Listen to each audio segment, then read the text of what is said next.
Я падала в четвертак, тогда, когда еще это не было мейнстримом. Мне было 15, я 16 уже. Выиграла первый свой чемпионат мира в Бостоне. И я вот такая вот, полна сил, и мой любимый прыжок сальхов. Я в конце сезона думаю, дай-ка я ножопник надену и попробую сальхов.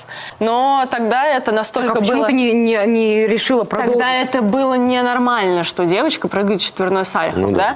И у меня еще там команда... сваты? Там командный чемпионат мира еще был впереди, и Терри Георгиевна такая, блин, не надо, нет, стоп. Я пробовала этот сальхов после чемпионата мира, который я выиграла с мировым рекордом, который держался 6 лет. То есть, ну вот настолько мне это было не нужно. Мне было просто прикольно попробовать четверной сальхов. А потом пришла Саша Трусова, и я просто вот так вот обстала. Обожаю чемпионат мира в Почему Бостоне. я не прыгала Да, сальхов? это могла быть ты. Я закончил свою карьеру.